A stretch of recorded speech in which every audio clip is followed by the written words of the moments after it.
Hello. How you doing? How you doing, mate? How's the weather? Yeah, it's good, thanks. I'm It's just not. I've got the gazebo up in preparation. Yours looks better than mine though. Mine's this like horrible flappy green thing. It's better than nothing, mate, though, isn't it? It's eased off a little bit actually at the moment. Earlier on it was horrible. I thought it was going to be fine. Then it's horrible. Now it's alright-ish. British barbecue weather at its best, isn't it? Yeah. Yeah, It's exactly. perfect. I said earlier that it's perfect low and slow weather because you don't need to stand out here. You just bring your meat out, put it on, and then come back in 5 hours, 6 hours. Yeah, exactly. Yeah. So what are you saying? Where are yours at the minute? Mine are actually only 1 hour in so far. Yeah, I'm not far off. I've got probably put mine on about 1 o'clock. But I went for I took them apart. Oh yeah, Yeah. different. Because I thought that way, more surface area then, isn't there, to get rub on? Yeah. And means you get two different flavours rather than having it all one flavour. I've done two Yeah. coffee and two like brisket, salt and pepper, a bit of garlic. You could have gone 4 different flavours there. Oh, I didn't have enough tin foil though to do that. To wrap them all up. Yeah. This is a great question now. What tinfoil do you use? Whatever I can find. To be honest. I had this really, really good stuff from Costco that's really, really heavy duty and it lasts so well and you just don't puncture it. You get the cheap stuff from the supermarket, it just doesn't work, does it? Yeah, I mean, I tried to get some of that during lockdown, but it was so hard to get. So I just got some stuff from Sainsbury's or whatever. And, Yeah. you know, you've got to wrap it a couple of times, but it's fine. I've got butcher paper as well to use. Yeah. I've used it before. I don't know how I feel about that. Doesn't really push it through the stall much, does it? No, I like using the paper. I find that it gives a less of a kind of braised feel about the meat. Yeah. It kind of lets it breathe a bit more, I find. Yeah, yeah. You've got a tri-tip on as well, or are you just doing ribs? No, I'm going to have a tri-tip tomorrow, I think. Nice. What about you? Yeah, I'm gonna get that on as well. But Yeah. I thought that won't take that long, so maybe I want that ready for like dinner time. So I put it on about 3, maybe. Yeah. Nice Canadian tri-tip, so that looks lovely. Yeah. Trimmed it up, ready to go. Yeah. Yeah, tri-tip for me is just do a low and slow smoke on it for about an hour. Yeah. Bring it up to about 50 degrees, then bring it off, crank the temp up, and then just whack it back on for the final sear. Exactly. Get all that nice fat caramelised on the outside. I've kept all the fat I've trimmed off it, and I'm gonna render it down and make like beef fat chips with it. Yeah. So that'd be pretty cool. Nice. Sounds good. Let's have a look out. I haven't looked at mine yet, but I've only been in for an hour, so I'm not expecting anything too special. So cooking on the Big Joe 3 today using the slow roller. Woo. Woo. I mean, just to give people an idea, that is, that's the Big Joe 3, and that's taking up a lot of space. That's a bigger hunk of ribs. Yeah, I'm quite happy with that. And it's only me and my wife to eat it, so we're not going to go hungry tonight. What do you do with your leftover ribs, though? Oh, it's good, isn't it? Leftover beef is one of the best meats to use for like any sort of leftover dishes. So what you could do anything with that, I think. Putting it into a pie, maybe. I think there's a nice idea to use it. Using it up into some tacos. Endless opportunities with beef ribs. I love a chili, beef rib chili. Yeah, very good. What are you drinking? I've got some Wild Beer Company. I know you guys have been. Hey, great minds, mate. Snap. This one's really good, actually. What's that one? It's called Murmur. It's got some wine yeasts in it. Mate, I'll tell you what, the ones with the wine yeast in, you got to watch out for them. They're strong.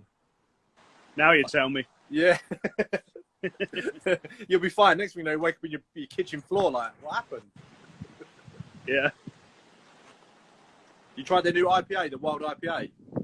Yeah, it's really good, isn't it? Really nice. I really like that. Yeah. Yeah, I do. I think their beers are really great. Like, they do so much work around pairing the foods together with the beers, and it genuinely makes such a big difference. I know people have always done it with wine, like pick the right wine for food, but do it with beers really is the key, especially in the barbecue world. Oh yeah, and we had them on a couple of weeks ago, guys from Wild Beer, and you could tell like their passion is their foodies at heart, and obviously they love beer, so why not combine the two loves? Yeah, and that's what they've done with that new Wild IPA. That's like the perfect balance of fruity, you know, a bit of sour in there as well. It's good stuff. Yeah, we've got a few people jumping on. Sue Stoneman's on. Village Butchers, been seeing some great food coming out with Village Butchers' name on. Oh mate, yeah, we had some of their beef, their tomahawks and their beef ribs. Oh, really good beef. Yeah, really good beef. This is Jack's Meat Shack. Enchiladas, that's what she likes to use up the beef ribs on. Oh yeah, yeah, we had enchiladas before. She's the queen of leftovers, mate. When it comes to like leftovers, I'm not that great, but she's always got some ideas of what to do with them. So yeah. They are good, and they're in barbecue. You always end up with stuff like that because you want to do these big cuts, like things like those big ribs, or if you want to do a whole brisket or a whole pork shoulder, you end up with these big cuts, and you're like, all right, well now what am I going to do with all this leftovers? Yeah, 5 kilo of meat. What are you going to do with that? Like, Yeah, so Eric's going to go live actually in about 10 minutes now. So he's going on the Kamado Joe channel.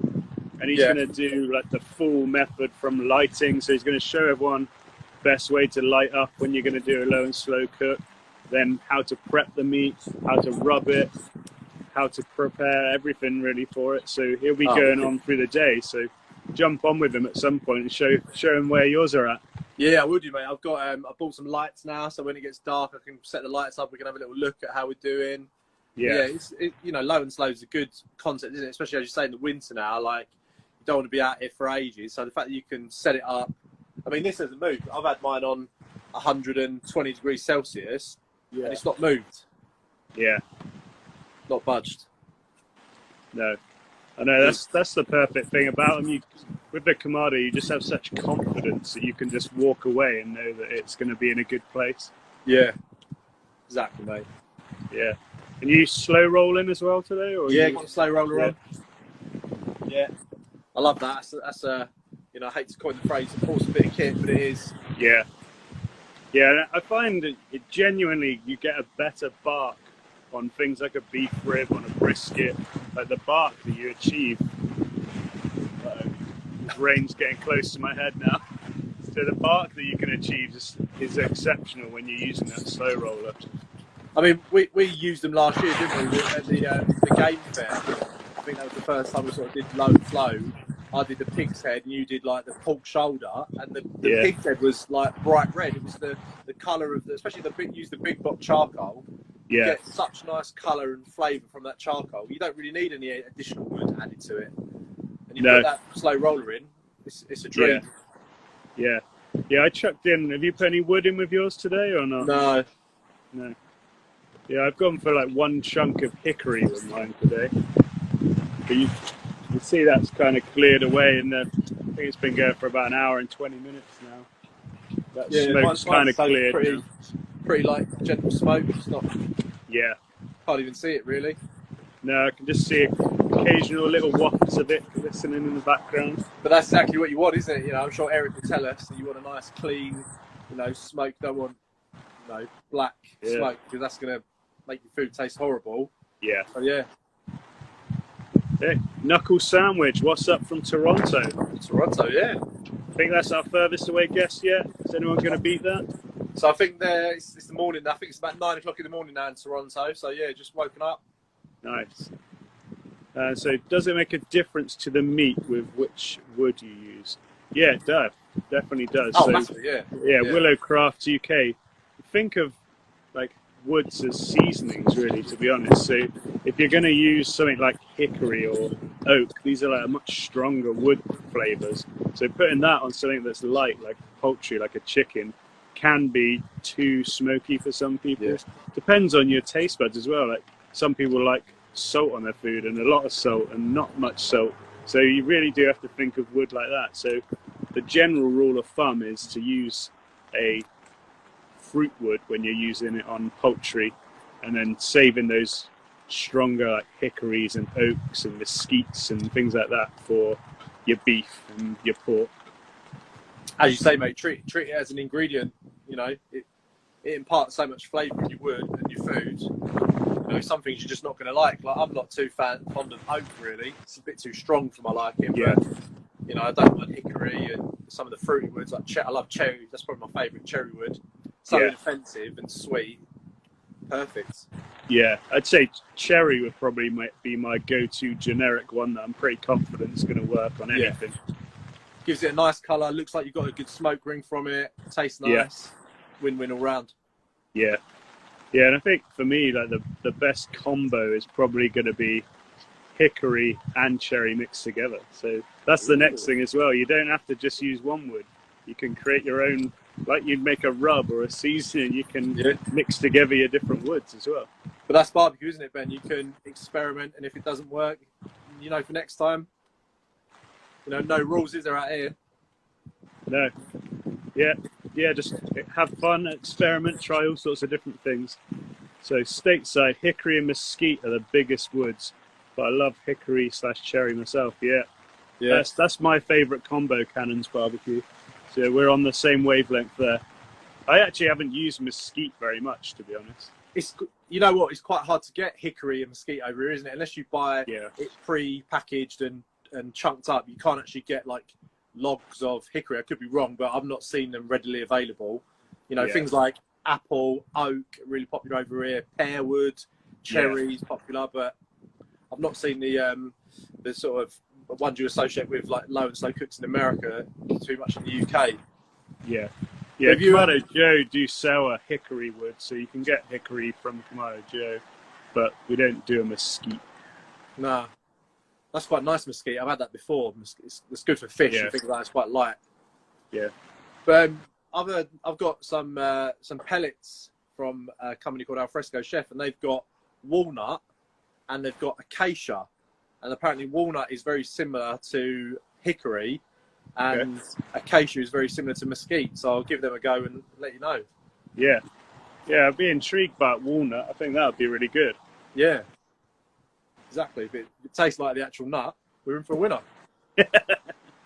People do think that it's not going to be like that. People go, "Oh, I'm going to have a bit of apple on my pork because I like pork and apple." Like, it's not going to be like that. Like they will work as a wood, but you're not going to get any sort of apple flavour. Here's what, pecan is one. Yeah, so pecan's nice. Pecan's funny word, really, because when I speak to all of my colleagues in the US, everyone says it differently. Is pecan, pecan? Pecan. I'll say pecan. Pecan. Yeah, and that's a can that you pee in, so that's definitely not that. That's your low and slow can when you can't leave your grill. So what are you saying, Ben? Next week, 31st, we're going to do Movember. We're going to get rid of this. I've done it once before. Have you done it? I've done it before, yeah. We did it at work quite a bit, so obviously to raise awareness. Did it at work? About 4 of us. It's funny, yeah. I can grow a good tash though, mate. It comes in strong. Yeah. I feel like I would like to do it, but I'm quite attached to this now. Yeah, I like my lockdown locks. Very slick. Hey, Hitchin's Kitchen, how's your beef ribs doing? I need to check in with them. They were just wrapping when I went live an hour ago, so I bet they're looking absolutely incredible now. Everyone else is so far ahead of me, like I feel really left out. I wish I'd put mine on earlier. Sometimes you can't though, can you? Like I thought I had all good intentions of getting up at 7, getting the grill on at 8, and then I thought, they'll be ready, but nah. Yeah. No, it didn't happen. Yeah, definitely. I thought I wanted to be as close to Eric's timing as possible, but I knew if I put them on at 3 p.m, then I wouldn't be eating them till midnight.